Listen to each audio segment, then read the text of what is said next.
On a tous besoin d'argent pour vivre, et c'est tout à fait normal. Et je suis sûr que si je vous proposais une technique, un petit tips, une petite astuce pour gagner encore plus d'argent, vous ne direz pas non. Eh bien, vous pouvez vous réjouir parce que ce matin, enfin aujourd'hui, je vais vous donner une petite idée qui, j'espère, va vous permettre de gagner encore plus d'argent, de mériter en tout cas plus de bracha. Ce petit tips, il nous est donné en vérité par le roi David, qui, dans un Teilim, écrit la chose suivante: Mi yarale behar Hashem, qui montera sur la montagne de Dieu, Umiakum Bimkom Kosho, et qui se maintiendra à l'endroit de sa sainteté. Au passage, c'est une idée en soi que c'est une chose de monter, c'est une autre de se maintenir. Mais donc le roi David nous dit: qui est celui qui pourra s'élever et pourra se maintenir avec une certaine proximité avec Hachem? Réponse: Neki Chapaim Uvar Levav. Neki Chapaim, c'est-à-dire celui qui a les mains propres. Propre, ça veut dire de tout vol, dont les mains n'ont jamais touché de l'argent qui ne lui appartenait pas et qui ne lui revenait pas de droit.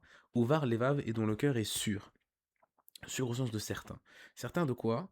Bien certain que c'est Hachem, et seulement Hachem, qui lui donne son argent, et il est certain que Hachem a décidé de combien il devrait recevoir, et que voler ne sert à rien, parce que de toute façon c'est Hachem qui décide de combien il devra recevoir. Et le roi David conclut ainsi: Issa beracha me'et Hachem, il recevra la bénédiction de Hachem.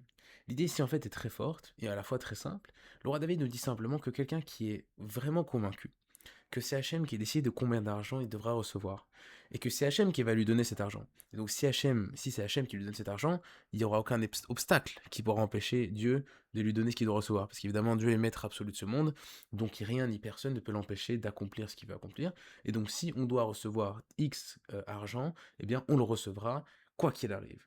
Donc si une personne a cette conscience vraiment ancrée en elle, et comment elle peut le savoir? Eh bien si elle est honnête. Parce qu'il n'y a pas de plus belle épreuve concernant la Emouna, c'est à la foi en Hachem sur l'argent, que l'honnêteté. Parce que si on est véritablement convaincu que c'est Hachem qui nous donne notre argent, et qu'on va recevoir ce qu'on doit recevoir, eh bien on vole pas. Parce qu'on dit finalement, si je vole, ça sert à rien. Parce qu'au final, cet argent volé, il va juste être soustrait de l'argent que je devrais recevoir. Donc je gagne rien à voler. Et donc, cette conscience-là est tellement ancrée que la personne ne vole pas et est parfaitement honnête, eh bien cette personne, il s'avère Hacham et Hachem méritera la bénédiction d'Hachem et sa parnassa sera encore augmentée. C'est-à-dire que l'idée et le petit tips, la petite astuce, en fait, elle est toute simple.